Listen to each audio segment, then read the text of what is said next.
But what I'm also suggesting to you is this, that if enough people have the courage to engage the process that I'm outlining to you, then not only will we see our reward in the heaven, but also we will see the world change.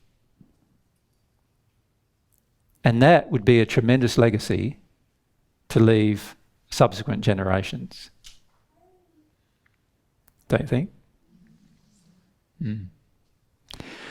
If one person living in harmony of love and truth is remembered 2,000 years after his death, what do you think it's going to be like if 1,000 people lived in harmony with love and truth? It's a pretty incredible thought, isn't it? Like what could be achieved by that 1,000 people? Even 100 people. Even 10. Right? So this is where I feel with regard to action, we've got to stop telling ourselves again. We're using these justifications. We're telling ourselves a whole heap of lies. We're saying, we're like the dog. We're saying that if I jump over here, it's bad. If I jump over here, it's bad. So I'm best not moving. And what I'm suggesting to you, no, not moving is bad too. Not moving is bad. You've got to work out, while yes, jumping over here, being loving in the world can have some painful results for you personally, because the world doesn't want you to be in that place at this stage. It could also have the potential result of the world recognising that you've done that, and therefore the world changing to actually be loving like you are. That could also be a result. That is a potential. But that potential does not exist if you jump over here and agree with the world. There is no potential for change in that place. There's no potential for a good result. There's no potential for a positive outcome in your own life or in the lives of others.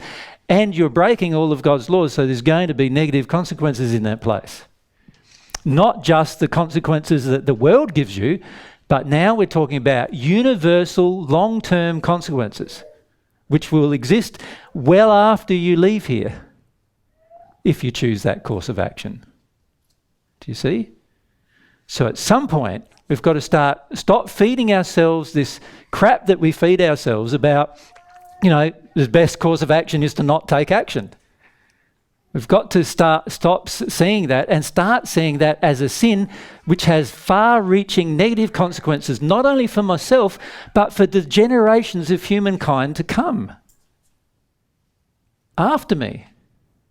It has long, far-reaching effects, my desire to not take action or to go along with the world. Both have negative consequences. Honestly, my dear friends, many of you may choose to not take action. But you'll arrive in the spirit world, and when you do, you'll regret that decision. You will, for a lot of reasons. And my suggestion to you is to think about what that might be like if you arrived in the spirit world only to find that all of what was being said to you was true, and that all of the negative actions you took or the inaction you engaged has had consequences, and you had an opportunity to change that years and years prior. And ask yourself what you would do under those circumstances, how you'd feel, because I think you'd feel pretty bad. And what I'm suggesting to you is you can avoid all of that. There's many of my friends in the first century that went through that experience where they did not listen, did not choose, only to choose afterwards and then feel the regret of such a decision. And my suggestion to you is don't engage that kind of regret.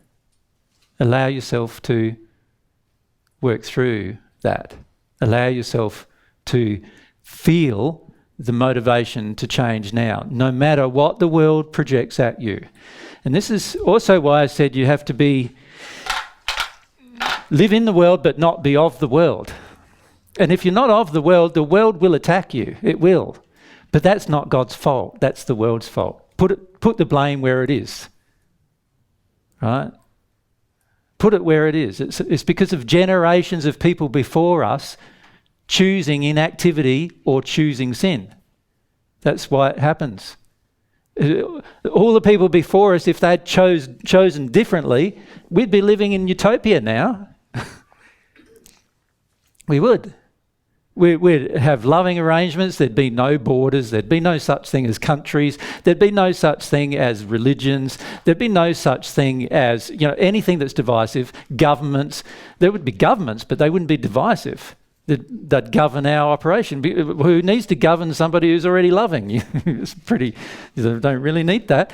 And then there'd be all these collective things happening because we're all cooperating together because we all believe the same truths that have been firmly established as truth, just like the scientific truths have been established. All these other truths have been established. And there'd be no disease. There'd no be pain and suffering from diseases and sicknesses. There'd be no illnesses. There'd be no diseases that are airborne or carried by viruses. You wouldn't get sick. Imagine. Now, all of that's not happening now because the previous generations of people chose inactivity or chose sin. And many of them chose sin thinking they were doing a good thing, just like many of you do the same. And they didn't want to determine what is good from God's perspective, but they chose sin. They chose sin or inactivity. They didn't choose to live in harmony with God's laws of love and truth. And that's why you now, as a group of people, face the same problem.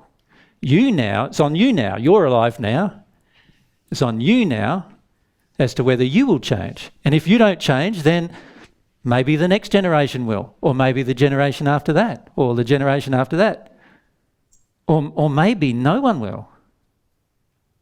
Who knows? It depends, doesn't it, on the individual will of each individual, the choices we make. And what I'm recommending to you is stop using justifications for your fear and start seeing that actions need to be taken here no matter what the consequence the world puts on you. No matter what that is. You need to stop caring so much about the world. Stop justifying what the world does to you because you're trying to live in harmony with love and truth. And instead, just live in harmony with love and truth.